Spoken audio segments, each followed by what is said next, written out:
Welcome to the Nice Hair Podcast. I'm Hannah. And I'm Haley. We are two girls committed to being nice, to hair and business, and to keeping it real. We're going to be talking about social media today and what that means as small business owners and entrepreneurs. Yeah, we polled our audience on Instagram and we had a lot of questions about marketing and how we both built our extension businesses. So we thought we would kind of cover everything in like an umbrella episode and just kind of hit a little bit on everything just because it was something everybody was really curious about. Yeah, it'll be kind of scattered if we don't just condense it down to one episode. So this is that episode. This is our social media episode. Just to give a little backstory too, if you're just hopping into this random episode, I'm going to try to say episode as many times as I can in one episode. No, I'm just kidding. So Haley and I both specialize in hair extensions. Specifically, we're both certified NBR hairstylists. We are also certified in microlines hair extensions. So that's all we do. All of our clients have hair extensions. We both are very well educated in color as well. And our clients get color services with us. But unless you're getting hair extensions, pretty much. Yeah. We don't have any other clients. So that's just our backstory. Yes. Haley and I are we're just fun gals, okay? But this is what I wanted to ask you, Haley. Okay. We're going to start this off, but give me some sort of idea about how your social marketing strategy has evolved from, let's say when you first started utilizing Instagram. I think Instagram is the big platform we are all using primarily right now with hair. I would agree. So I know for myself personally, and this isn't necessarily the best decision, but I have focused most of my marketing through Instagram. That's how most of my new clients find me. And I would say my business seriously shifted when I started using Instagram for hair. Were you doing extensions at the time? No. Okay, not so at all. when you started Instagram, using it as a marketing tool, as a business platform, you were doing what, cut colors? Yeah, just cut and colors, men's cuts, kind of honestly a little bit of everything. Extensions, if you listen to our intro, just was not my thing though. So I definitely wasn't offering that service. But I had a friend who started posting one hair photo every day. And you're like, in your mind, to me, even now, I'm like, who the fudge has that many hair pictures? Yeah, and it was interesting to me because I was kind of watching her do this. And Leslie, you know who you are. Hope you're doing well. We met like through social, and then we like met in real life too, which was cool. But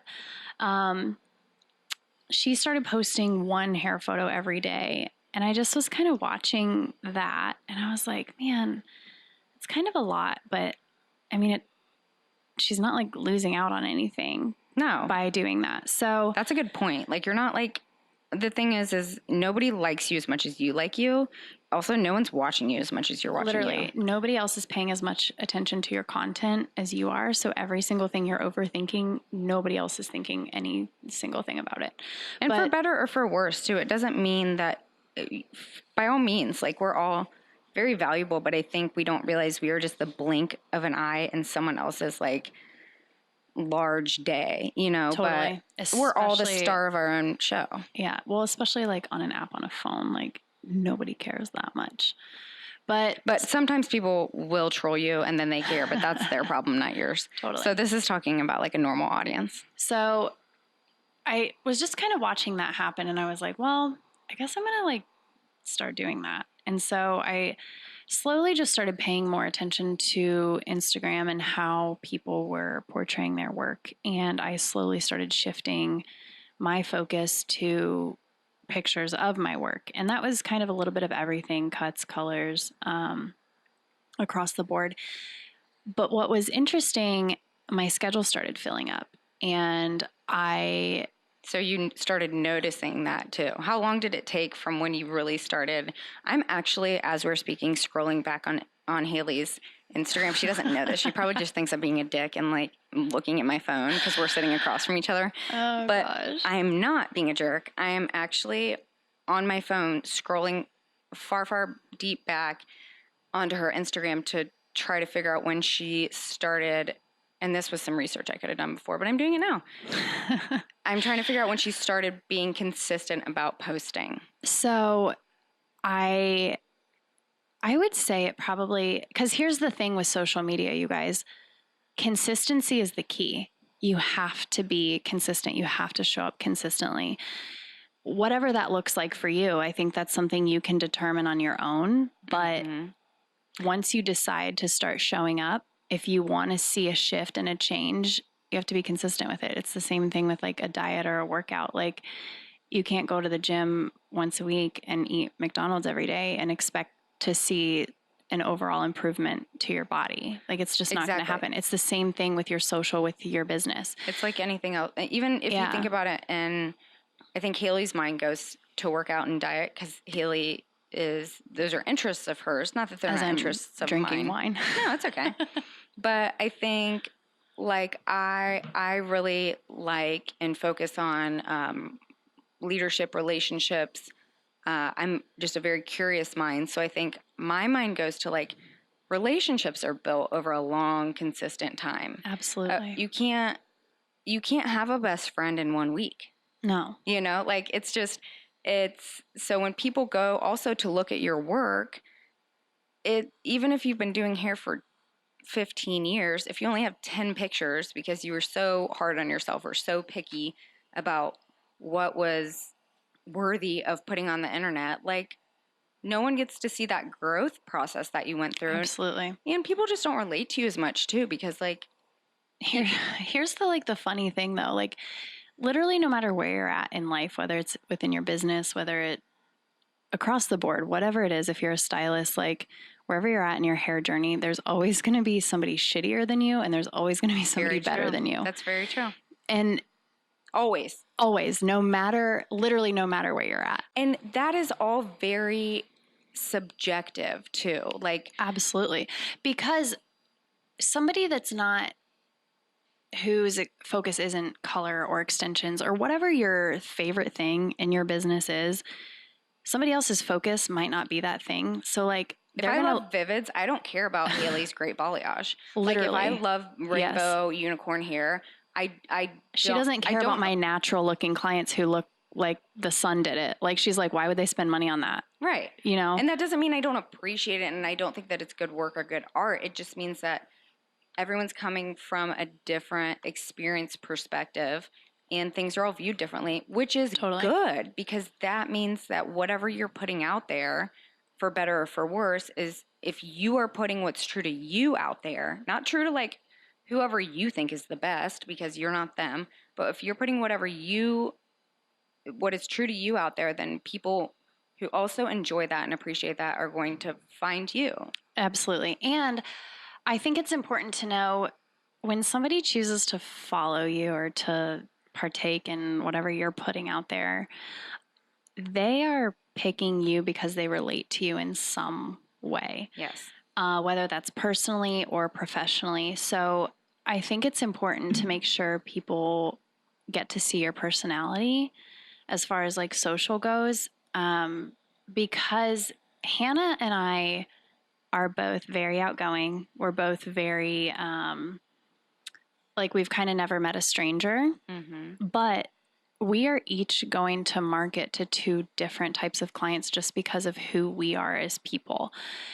Somebody is going to relate to me working out and being like, wow, like her hair's really long and she can work out with it. That's cool. Where somebody else is going to relate to Hannah on a completely different level because of what she chooses, who she chooses to market to. But they're also going to know if you're being phony about it too. Totally. Like if I got on my Instagram and stated, hey, I'm going to start working out, and then I started working out and was being consistent with it, that would make sense. But if I just hopped on and posted a workout picture like Haley's, people would sniff that out and say, well, that's not Hannah because whatever, Hannah camps or whatever, you know, like stuff. Hannah likes sleeping in a tent. I have a camper. I don't sleep in a tent, okay? I have slept in a tent though. I'm not too good for it, but Oh God. I prefer not to sleep in a tent. Nobody should ever sleep I in a have tent. like a home that has wheels that I take around That's nice. that I can put my dogs in. And I like camping in a hotel. And my children, of course. I mean, my camper's kind of like, it's like my own personal camper. Is it like a Hilton? Girl, bae. No. It's not like a Hilton. It should be. Or a Four Seasons. Or a W. You know how I feel about a W. Her name's Wanda. I know, God. Wanda Wildwood. Anyways, she's nice. And I like camping, but not in a tent, like with. Right. Yeah. So Anywho. Yeah, we lost our train of thought. No, we both have, everyone has their own interests. And like, but that's how you're going to draw your clientele in, honestly. And you think you're like super freaking weird and you think you're awkward and Because you think, are weird. No, I'm just kidding. Because everyone's weird. Yeah, but like, that is what people don't get. Like, that's what people are going to relate to when you're like stumbling over telling somebody about your color formula or about your taco that you ate or whatever it is. Somebody's going to like laugh and be like, oh my gosh, like I love her. And here's the thing, people want to do business with people that they like, no matter what it is, whether it's hair, no matter, if they can relate to you and they feel like they trust you, they're more likely to purchase from you. So now I will say this, Haley and I are talking very loosely about this subject. We both have a lot of intention when it comes to every single thing on social is strategic. Yeah. I don't ever, even my silly stories that people think are just like me drinking coffee in the morning, it's strategic. Like we know what we're doing. So I think that is something to note, that it's not like some days you just wake up and you get on and do a live or get on and do a story. But I think as a business person, in the back of your mind, you always know what that focus is. And that focus is, number one, to introduce people to our business and to make money. Social media has changed my business and helped me get paid. Okay, back on track. I have, what has really worked for you? As far as Haley and I were both trained in a very specific business manner. So what consistently works for you as far as social media with Instagram? Consistency, I would say, first and foremost. Consistency doing what, though? I would say a post on like your actual feed of a day of hair, of extensions. Here's the thing. You need whatever it is that you are wanting to offer your clientele.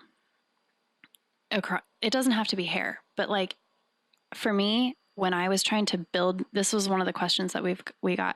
How do you build your extension clientele? Mm-hmm. I only post extension photos. Yeah, that's a good one. So post only what you want. What you want. What do you want? If you hate doing vivid colors, if you hate doing men's cuts, don't post it. Like, just do it. That's okay. I mean, fine. If you're still going to continue to do that, that's fine.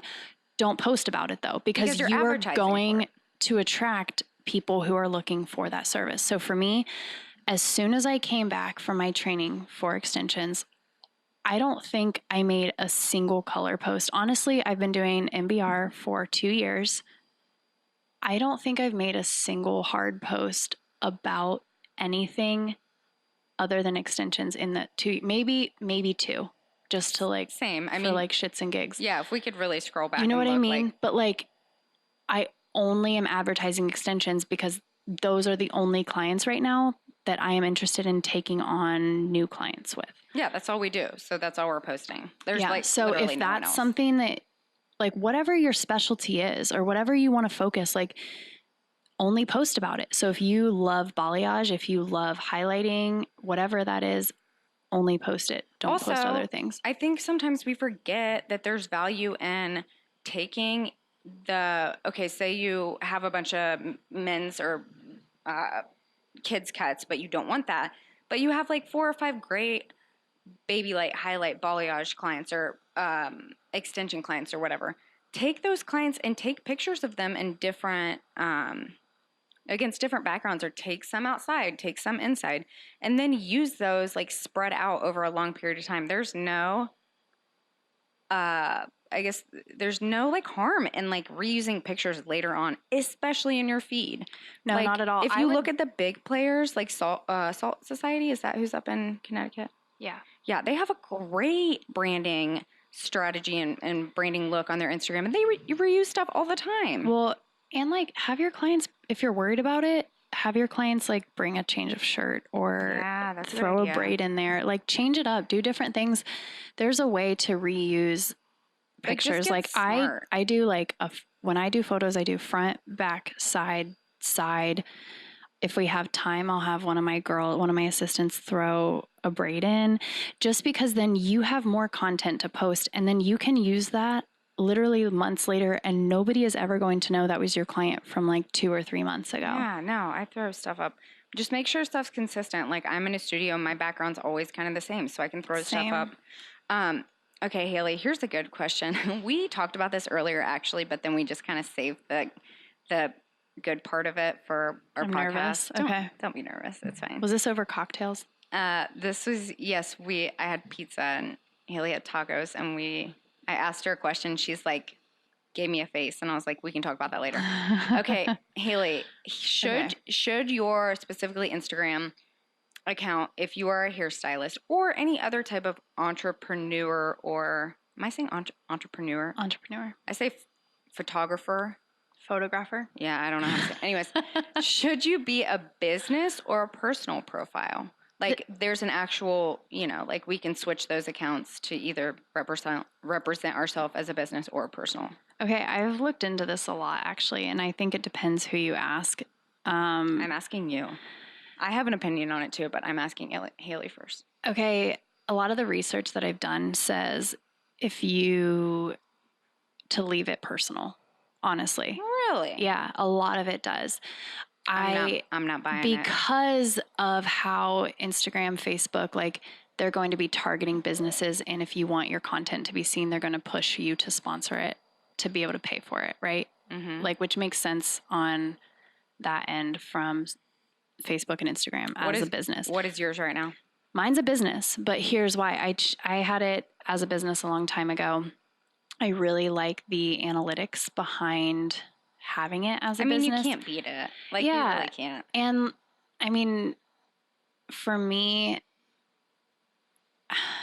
I've sponsored posts, but like it's working for me personally. So I'm going to continue to do that. So yes, I have it set up as a business. I really like that there's a direct link to my email. I used to have my cell phone number up there, but that was creepy. I got a lot of weird messages. As a woman who's a small business owner, I think there is discretion that can be used in putting if you have a separate like business phone, here's some fine. advice, ladies.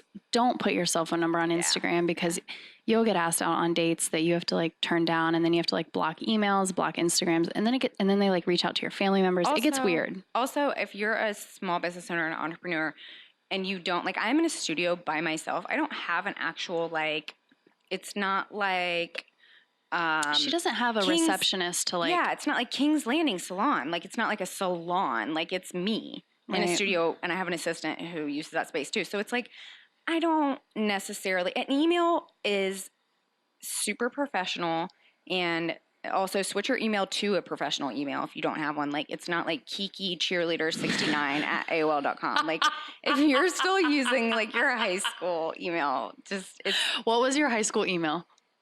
I don't even know. Mine was bchay08. Yeah, exactly. Don't use hotmail.com. I literally can't even remember. Send me an email. Yeah, it's so easy. Like, I got on Google and I typed in Hannah Davis Hair at gmail.com. Like, that's so easy and representative of me. And like, there it is. You can link it to Kiki, Gmail, whatever. Kiki, like, but just be professional about stuff. No, I agree. So I personally have a business account. I think that there is just honesty and not trying to work a system too hard, because I think what Instagram is trying to do is to try to figure out who's trying to work the system and like work against them. And so I'm like, okay, What people don't realize, like everybody talks about like the algorithm, it's actually in everybody's favor. Like the algorithm Yeah. tries to, whatever content you're interacting with and like commenting on, liking, it's going to show up in your feed more because that's the stuff you care about. So also, if you take yourself serious as a business, I think there's a certain like need for legitimizing that, like by being a business Yeah. in a format for the public. Like our profiles are public because anybody can look at them. I rarely have men ever look at my profile. You know why? Because it's a bunch of pictures of extensions. Yeah. There's some pictures of me on there, but it's like they're going to get bored real easily looking at hair extensions. Yeah. So there's a specific audience that you're trying to you're reach. targeting. That's another thing. Like you have to figure out who your dream client is. That's a whole nother. Yes. Okay, but like how would you say right now your business and your clientele is full of clients that you would hang out with outside of work? I mean, yes and no. I don't gear my business to find friends necessarily. I enjoy 99.9. I can't think of a client whose time I don't enjoy, honestly. So, And there's been times in the past where I'm like, this is a really rough time to spend with someone Right. for either way, for better or for worse, just because people are people and we don't always click. But that's fine. I think when you get to a certain space where you have a little more control over yourself, you have a little more control over your business, you figured a couple of things out. But like people don't, that's what social media is. You are able to literally tell your client or your future client, this is what I like. If you like these things too, we're probably going to be friends. Come hang Right. out with me. So, like, for me, I have my dream clientele. Honestly, there is not a single client that I can think of off the top of my head. If I were like in their town or in their city and I was like texting them, like, hey, I'm around. Are you free for a drink? It wouldn't be weird because I would hang out with them because Yeah. we have No, I agree. something in common Yeah. on a level outside of just their hair. And I would honestly turn around and pinpoint that to most of my marketing. For sure. And I think Haley and I are at a really great point too, where people find us that enjoy us. You know, our content is all very strategic and very intentional. In the same way, there's content that we put out that we do not put out strategically. Like I don't personally put a bunch of pictures of my children out, not because not because I don't love being a mom. I personally love being a mom so much. However, if I was a client looking for my type of services, I don't want to see pictures of a kid. Like I want to see pictures of a girl being cute and enjoying her job and like being classy and living a fun life and doing great hair and like in makeup and hair and just having fun. Like not that kids don't play into that, but I think sometimes people cannot separate themselves from their business. I agree. And they are two things. I agree. I would say when you're super active on social media, people automatically assume that you are putting your whole life on social media. And I think that's absolutely false. I turn around and say this to like my mom all the time. Like people know that I love my family. They know I love to work out. They know I like margaritas and that I do hair. And she likes dogs. And I love dogs. Other than that, most people wouldn't necessarily know a ton of things about me, and that's very intentional. I'm a very private person personally. I think the beauty of making it so intentional and having great marketing too is that even though it's also curated, it doesn't look curated because it's not phony. No, it's definitely not phony, but there is a piece of knowing like no, my whole life isn't out there because then you still have that like piece of you that is like your home life and it's private and that's fine. It doesn't necessarily mean that people know everything about you, even though they feel like they do, which is obviously like you want people to relate to you and you want people to click with you. But I think, at least for me personally, there's like, it's comforting and it almost gives me a peace of mind knowing that I still have a private life. Absolutely. Yeah. It's all about connection. I mean, that's why algorithm or Instagram plays into those algorithms because they're trying to like robotically get in and figure out what's BS and what's not. And that, Totally. yeah, that's fine. But I think you have to go into your business wearing two hats or maybe a hat and a set of mittens. I don't know. But you have to go in wearing your business hat and then you have to like put on your personal mittens. But it's also you know? the same thing because I don't want this to come across as like you need to like hide what's going on at home. Yeah. But like it's this, I'm the same way at work. You know what I mean? Like Yes, with you my are. clientele, like I have a great time with my clients and we relate and talk a lot of personal things, but like I don't talk about my personal life a ton. Like, are there things that they know about my personal life? Totally. But there are things that are definitely like they don't know. Haley excels in that too. We were speaking about this earlier. Haley's really great about drawing the line and really knowing how to redirect conversations back to the client. And she has a very distinct like line that she draws. For me, it's like I need there to be a separation. Not everybody's like that, and that's totally fine. But for me, there is that need. Haley doesn't have personal mittens on. She just has like a. But that works for me. She has like the finger cut off of a mitten on her pinky. That's just keeping her pinky warm. If our whole hands and our mittens were ourselves. Oh my God. Okay. I'm out of control. I freaking love you.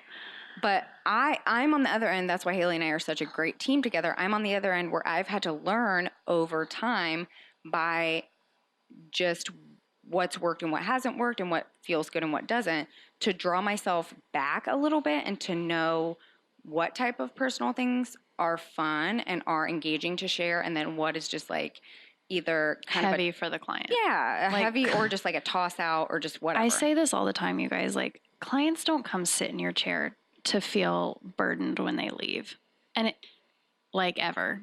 And so if whatever you're, again, and we've all made the mistake. Like forgive yourself if you were that stylist. But it's not like, and it's not like you have to put on this like fake face. You don't have to pretend like something, whatever is that it's not. But you're at work. You're at work. There's a professional, you have a professional I think because we love our job so much. Word, duty? Yeah. You have a professional duty to like leave your personal stuff at home. We love our job so much, we forget we're literally working. We're providing a service and we're at work.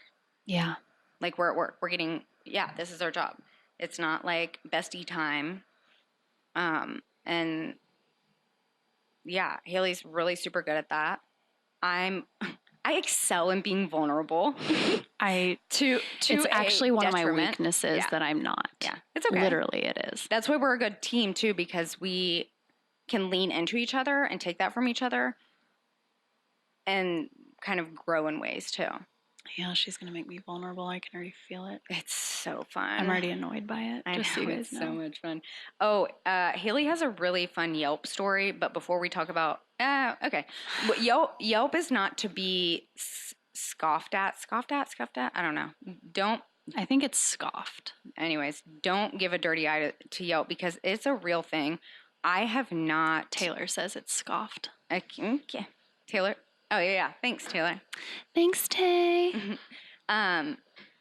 Yelp is a real thing. I can't really speak to it as I have a bad Yelp review, you guys. So Haley has a Yelp? You have a Yelp?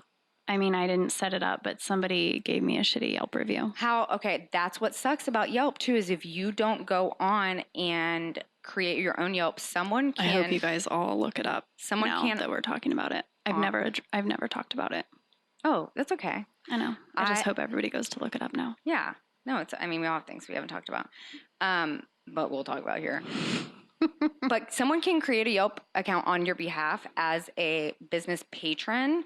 And then not as the leave a business shitty owner. review about you. Yep. That's what's cray-cray about Yelp. Like, I'm not going to get into it hard, but I will just say. Okay, in a 30 to 45 second I got this clip, tell us how Yelp has affected you. I had this client come in.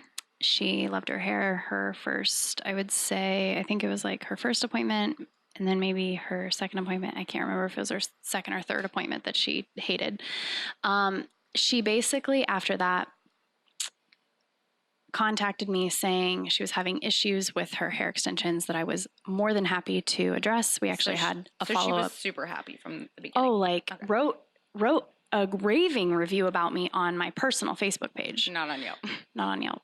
Okay. And so she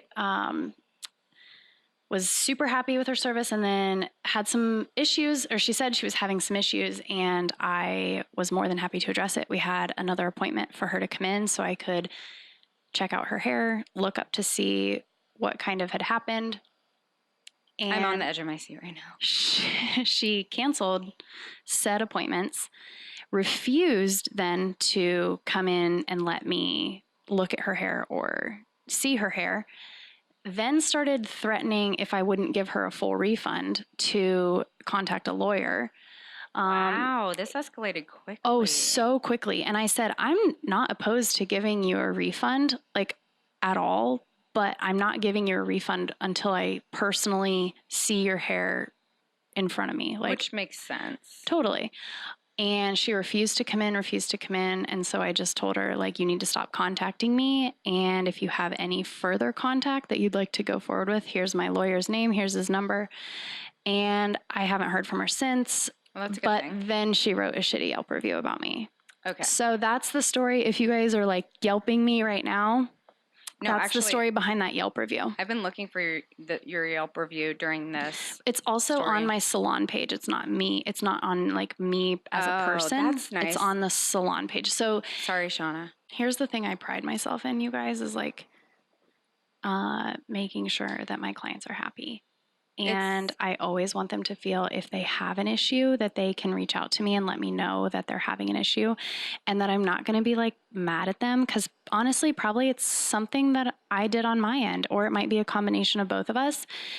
So it was really frustrating that I wasn't even able to address whatever issue, if there even was an issue that this woman was having. Yeah. So. No, and it's our... And now that's like that's on the internet now. Probably forever. I couldn't find it though.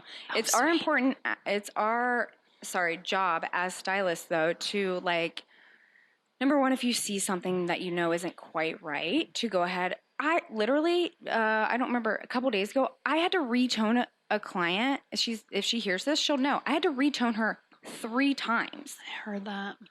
Like, it was an extra probably 45 minutes to an hour because it was like I would retone and I was by myself. My assistant was out of town, so I was all alone. Oh my gosh, so you were like drowning? It's okay though, because like at the end of it, I was like, hey, I am so sorry. Like, once you're used to working with an assistant though, it was rough. It's like you'd rather cut your left arm off than not work with an assistant. Also, I'd rather cut my left arm off than put shitty work out there that I know sucks just so I can get somebody out of the door because I'm in a hurry. Because you have that's not my job. Your TV show to watch when you get home. Yeah, I have none of that. I have the responsibility to like make you have good hair. But we've all made mistakes, and I think that's when we get clients that come back and say like, don't think this is my favorite thing ever. And we learn like in the moment, it's super important to be like, hey, this is what I'm seeing. Are you seeing this? Sometimes clients are like, no, this is great. Like they're like, perfect. And we're like, okay, cool. And then sometimes they're like, yeah, maybe like some extra highlights here. Maybe like I don't love this tone. Like, can we clarify and then tone it again or whatever? Right. Like there's fixes. And it's just so much. Like you go home at night and you're just like, man, that was the right thing. And you're never going to if they're going to leave me because they spend an extra 45 minutes with me, then that's that. But like, you did the right thing. Agree. You know, like yeah, that. agree. So I think obviously that's not what you did with your Yelp story, but I'm just saying, like, even with Haley and I didn't even have the chance to fix it.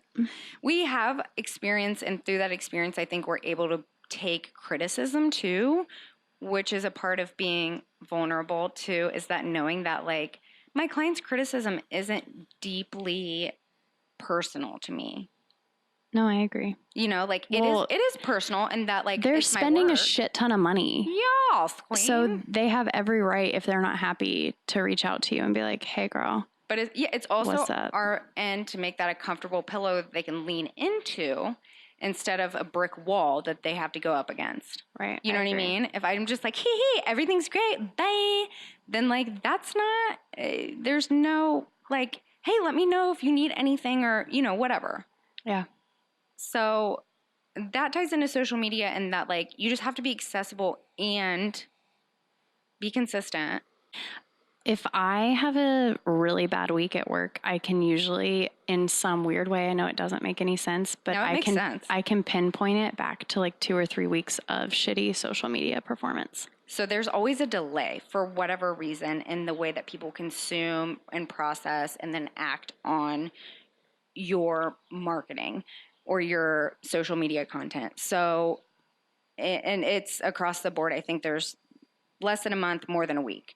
So if in the past, when I've been consistent with specifically lives, and lives are like lives are a funny thing. Yeah. I remember specifically the first time I ever did a live, I wanted to cry. Like, Yeah. It's so uncomfortable, and you're like, oh my gosh, people are gonna judge me. And I think they're so fun though, because it's like interactive. No, and I love it now. I'm like, ugh, hopefully nobody hates me, but if they do, whatever. Like, I just don't care. I think You have to let that go. Well, and people, again, it all comes back to people like seeing things that aren't perfectly curated, and you can't fake a video. Yeah, lives, and that's where lives are like, you can't like delete a video in that story. Like when you stumble over your words, somebody is going to be like, I get it, you know? Yeah. Or when you say something like so uncomfortable or that's probably offensive to like 90% of the people listening, you're like, I don't mean offense by that, but like, I just said it. But like somebody is going to relate to that, and that's what makes people love you as you. Yes, lives are so crucial.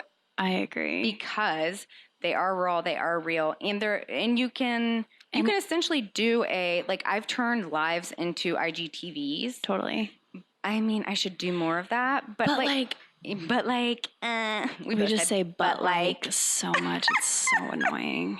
Do you think? And I'm not even going to say what I was about to say. But that's another thing, is figuring out what kind of live you want to put out there. I've gotten great feedback every time I do like a, hey guys, just hopping on here real quick. I'm going to show you how I use a flat iron to curl my hair. I'm going to show you how I use a round brush to like blow dry my frizzy hair with extensions. So like, I think in the same way that we're consuming things so rapidly through social media, like through like a YouTube lens, I think lives and IGTV can kind of like feed that lens too. But it's also, I feel like people love it because it is interactive. They can ask you questions. Yes. They can talk to you. Unless you're like John Mayer, and then he's not answering anyone. But that's because he gets like 1 million comments a second. Hold on, really quick. Do you watch Current Mood? I don't know.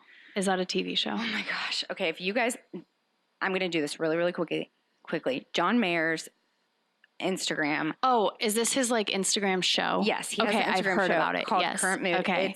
I've never watched it, but I've heard about it. Check it out, but not before you finish this podcast. Go ahead, Haley. I don't know what I was talking about. So you were saying that, I don't know either. I'm sorry I interrupted. No, it's fine. But like, I think it was just back to being able to interact with people. Yeah, interaction. Everybody likes that. You know, when you're like following somebody or you're relating to somebody and you have a question, it's an easy way to get back to them super quick. Because I know for me, when my DMs fill up, it's overwhelming. Mm-hmm. And a live is a quick, easy way to answer a lot of those questions that people have.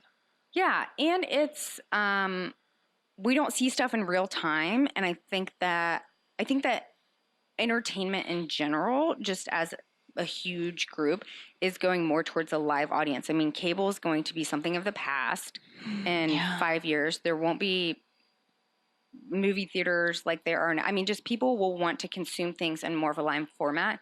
So, ding, ding, ding, here's your heads up. If you're not practicing doing lives and at least trying to get good at them or be crappy at them now, then you'll be even further behind in 5 years when, like, Rebecca Joe, who just got out of freaking hair school, is like baller at lives because she's like 18.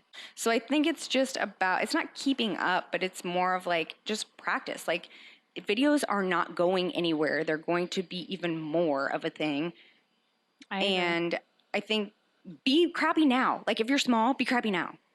That's what I'm doing. No, I'm just kidding. But invest in social media from Crucible Media. Yeah, that's why. Heard it. Exactly. That is our producer Dylan, and that's why Haley and I have even came up with the idea of the podcast, and then we just did a promo video today. And I mean, it seems super fun. It is super fun, but it's like, this is all very purposeful. It's all an investment, and this is marketing. Yeah, like we jingled to you in the last episode. This is all marketing. And it costs money too. And I think there's value in like knowing that like you have to like put sometimes a lot of money on the line at once and be like really scared and then be like, oh, it's going to be okay. This is a train that we took time to load, that we bought coal for, that we put passengers on. We got a caboose snapped onto the end and we set it in motion. We didn't just show up one day out of the woods like a bunch of White Walkers and stumble upon a train. Right. You know, like it was I'm getting a little new sci-fi. But yeah. Right? Okay. Yes, let's wrap this up really quick. Okay. So, Instagram live stories, posting on your feed once a day. Yeah. These are all things that have proven to work for us. Also, be crappy now while you can on video, because this is your chance. And somebody, as if you're awkward, somebody is going to relate to you. Yeah, no, like I'm always, like I'm always crappy. I'm so awkward. But like, yeah, Haley, we're not awkward. We're just people. No, I'm awkward. That's what's awesome about us. No, you're not awkward. You're like precious.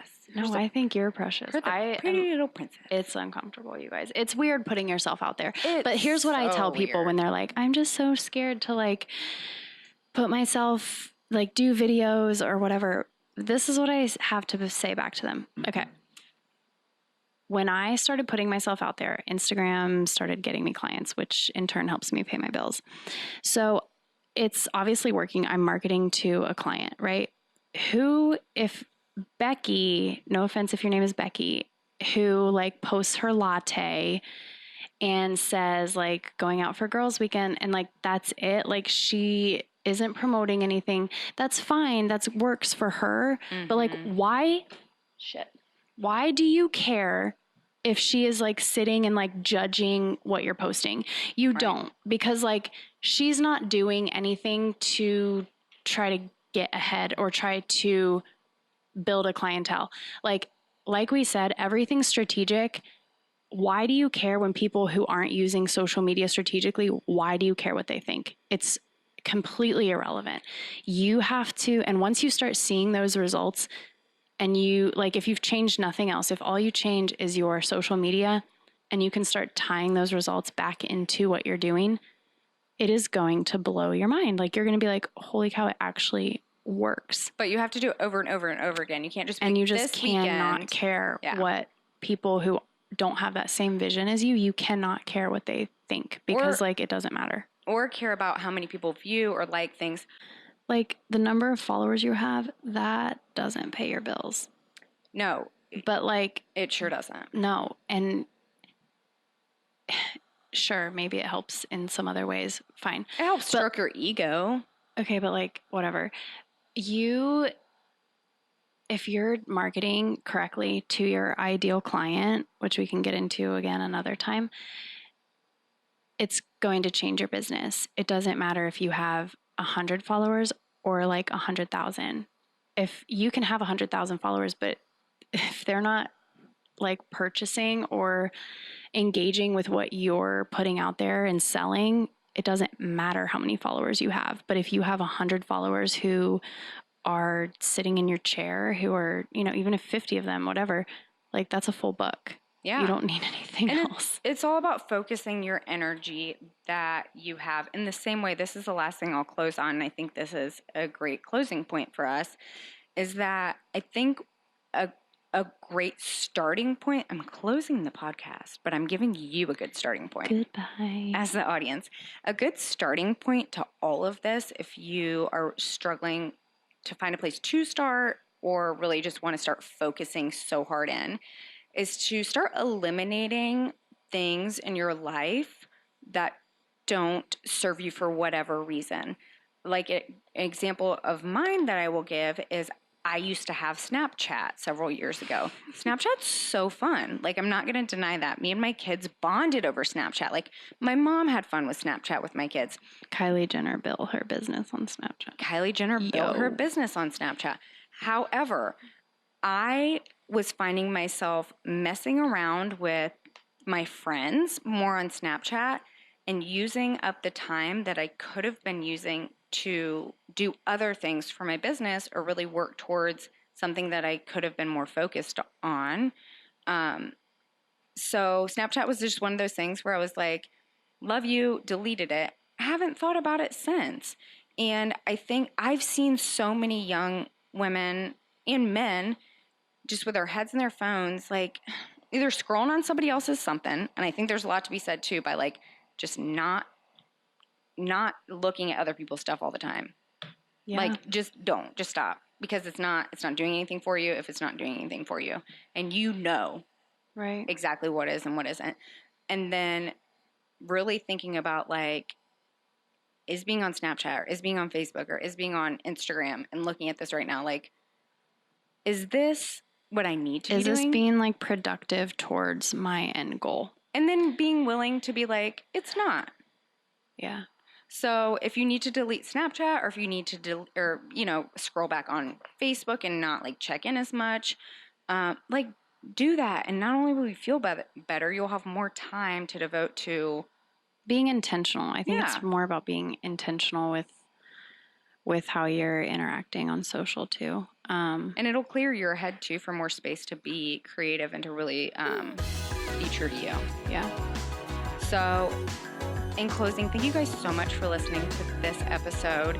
We really love you so much. We do love you guys so much. There is so much more to come. Thank you guys so much. We will see you next episode. Bye.